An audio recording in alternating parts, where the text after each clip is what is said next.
Hello dear students, welcome to our YouTube channel. इस video में हम बात करेंगे लाइंस एंड एंगल के बेसिक्स के बारे में। ठीक है कि अल्टरनेट इंटीरियर एंगल्स क्या होते हैं, अल्टरनेट एक्सटीरियर एंगल्स क्या होते हैं, कॉरेस्पॉन्डिंग एंगल्स क्या हैं, लीनियर पेयर क्या है ना। All these we will discuss in this video.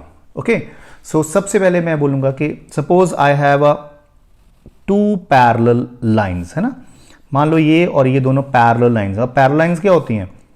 The lines which do not meet anywhere in the plane when extended। देखो ये एरो लगे है ना, इट मीन्स ये लाइन इस साइड बहुत लंबी है, इस साइड भी बहुत लंबी है ना, अनलिमिटेड लेंथ होती है इसकी, इस साइड भी इस साइड भी। तो ये कभी भी इस प्लेन में नहीं मिलेंगी जाके आगे। जब भी इनको एक्सटेंड करें ये आपस में नहीं मिलेंगी, इनको पैरेलल लाइंस बोलते हैं। ठीक है, जब दो पैरेलल लाइंस को एक अकेली सिंगल लाइन काटे और दो डिफरेंट पॉइंट्स पे काटे, जैसे यहां पे काट रही है ना ये, इसको ट्रांसवर्सल बोलते हैं। ठीक है, here L is parallel to M line and T is transversal। Transversal is a line which intersect two or more than two lines at different points, है ना, इसको ट्रांसवर्सल बोलते हैं। तो जब दो पैरेलल लाइंस को एक ट्रांसवर्सल काटती है तो हमें 8 एंगल मिलते हैं। वी गेट 8 एंगल्स, 1 2, ये 3 एंगल है, ये एंगल नंबर 4, सपोज ये 5 नंबर एंगल, ये 6, ये 7 एंड ये 8 एंगल्स मिलते हैं। इन 8 एंगल्स में 1 2 7 8 ये एक्सटीरियर एंगल होते हैं, बिकॉज ये बाहर की तरफ है ना। देखो 1 2 बाहर है, 7 8 भी बाहर है, तो इनको एक्सटीरियर एंगल बोलते हैं। 1 2 7 8 आर कॉल्ड एक्सटीरियर एंगल्स। ठीक है, एंड 3 4 5 6 कौन से हैं? 3 4 5 6 हैं इंटीरियर एंगल्स, क्योंकि वो अंदर की तरफ है ना। तो these are called interior angles, right. अब क्या है कि सबसे पहले हम बात करते हैं ऑल्टरनेट इंटीरियर एंगल्स की, है ना। Alternate interior angles, right. तो देखो इंटीरियर वर्ड यूज हुआ ना, तो इट मींस ये अंदर के ही होंगे, बाहर के नहीं होंगे ना, ऑल्टरनेट इंटीरियर। अच्छा याद रखो, जो ऑल्टरनेट इंटीरियर एंगल्स होते हैं ना, ये पेयर में होते हैं ना, दो मतलब इकट्ठे पाए जाएंगे। ओके, इकट्ठे पाए जाएंगे। तो देखो 4 एंगल है ना, इसका ऑल्टरनेट इंटीरियर क्या है? तो पहली शर्त ये है कि जो इसका ऑल्टरनेट इंटीरियर एंगल होगा वो ट्रांसवर्सल के सेम साइड में नहीं होगा, इस साइड में नहीं होगा, वो इस साइड में होगा, दूसरी साइड में होगा। ठीक है, और होगा इंटीरियर। तो इट मींस 3 और 6 में से कोई होगा, है ना, क्योंकि इस साइड होंगे और इंटीरियर होंगे, तो 3 और 6 में से कोई होगा।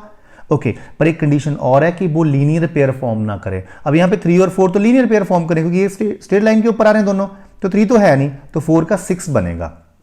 ठीक है, तो 4 का ऑल्टरनेट इंटीरियर एंगल्स क्या होता है? 6। ये दोनों एंगल आपस में बराबर होंगे, क्योंकि लाइनें पैरेलल हैं। जब लाइनें पैरेलल होती हैं तो ऑल्टरनेट इंटीरियर एंगल्स इक्वल होते हैं आपस में।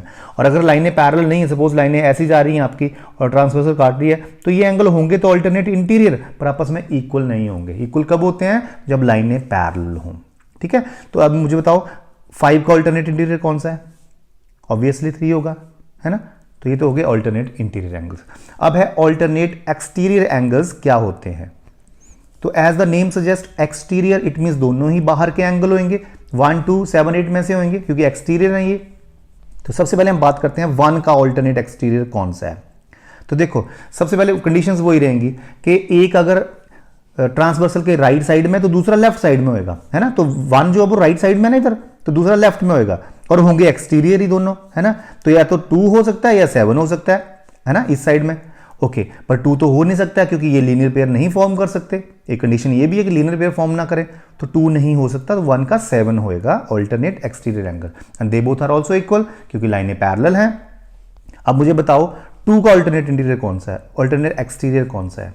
तो ऑब्वियसली 8 होएगा, है ना, दे आर ऑल्सो इक्वल। चलिए अब चलते हैं कॉरेस्पॉन्डिंग एंगल्स की तरफ। कॉरेस्पॉन्डिंग एंगल्स क्या होते हैं, इनकी भी कंडीशंस हैं।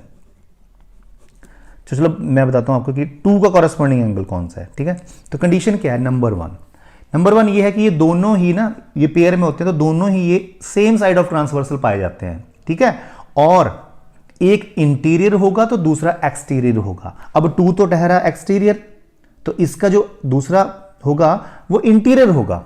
ठीक है, ये देखो दोनों, इन दोनों में से कोई हो सकता है 2 का कॉरेस्पॉन्डिंग, इन दोनों में से। पर दूसरी कंडीशन ये है कि they should not form linear pair, ये लीनियर पेयर नहीं फॉर्म करें। तो 2 का 3 तो हो नहीं सकता है, क्योंकि वो लीनियर पेयर फॉर्म करें तो 6 ही आएगा।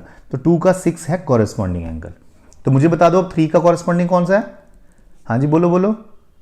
यस, 7। ठीक है, देखो 3 इंटीरियर है तो दूसरा भाई एक्सटीरियर होएगा, और एक्सटीरियर होएगा तो 2 और 7 में से आएगा कोई ना कोई, तो 2 तो हो नहीं सकता क्योंकि वो लीनियर पेयर फॉर्म करा, तो 7 ही होगा। अच्छा मुझे बताओ 4 का कॉरेस्पॉन्डिंग कौन सा है? 4 का ये तो हो नहीं, ये होएगा 1 और 8 में से होएगा ना, तो 1 तो हो नहीं सकता, 8 ही होएगा, है ना। और 5 का कौन सा है ऑल्टरनेट कॉरेस्पॉन्डिंग एंगल, सॉरी 5 का, तो ये इंटीरियर दूसरा एक्सटीरियर होएगा, तो 1 और 8 में से होएगा, तो 8 तो हो नहीं सकता, तो 1 ही होगा, ठीक है। तो ये है कॉरेस्पॉन्डिंग एंगल। अब आगे कंजक्टिव इंटीरियर एंगल्स, उनको हम को इंटीरियर एंगल्स भी बोलते हैं, ठीक है।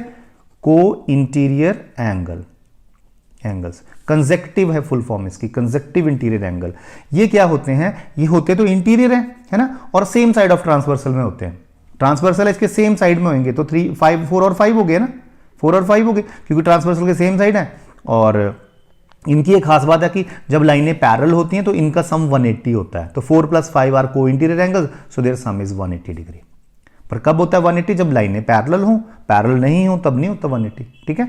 तो 4 + 5 एंड 4 और 5 आर को इंटीरियर एंगल्स, और 3 का को इंटीरियर कौन सा है? 6, तो इनका सम 180 होता है। तो ये इक्वल नहीं सोचने हैं कि इक्वल होते हैं, बट इनका सम 180 होता है। ये इक्वल होते हैं, ऑल्टरनेट इंटीरियर एंगल्स इक्वल है आपस में, ऑल्टरनेट एक्सटीरियर एंगल्स इक्वल है, कॉरेस्पॉन्डिंग एंगल्स इक्वल है। पर कब इक्वल है? जब लाइंस पैरेलल है ना। बट को इंटीरियर एंगल्स का सम 180 होता है, पर जब लाइनें पैरेलल हों तो। ओके, अब हम बात करते हैं इसके बाद। अच्छा, वर्टिकली अपोजिट एंगल्स क्या होते हैं? जैसे 1 का वर्टिकली अपोजिट 3 है ना, दे बोथ आर इक्वल, तो लाइनें पैरेलल हो चाहे ना हो, इससे कोई फर्क नहीं पड़ता है, vertically opposite angles are always equal, है ना। ये इसके बराबर होगा, 2 4 के बराबर होगा, 5 7 के बराबर होगा, 6 8 के बराबर होगा, हमेशा होएगा, ठीक है। जब हम दो लाइनें आपस में इंटरसेक्ट करती है ना, तो ये और ये वर्टिकली अपोजिट एंगल्स होते हैं, ये दोनों बराबर होते हैं आपस में, और ये दोनों बराबर होते हैं आपस में, ठीक है। और लीनियर पेयर ही है। 1 का लीनियर पेयर कौन बना रहा है 1 के साथ? 2 भी बना रहा है और 4 भी बना रहा है ना। तो 1 और 2 का सम भी 180 होगा, 1 और 4 का सम भी 180 होगा, ठीक है। चलो थोड़ा सा और बताऊं कि व्हाट आर सप्लीमेंट्री एंगल्स।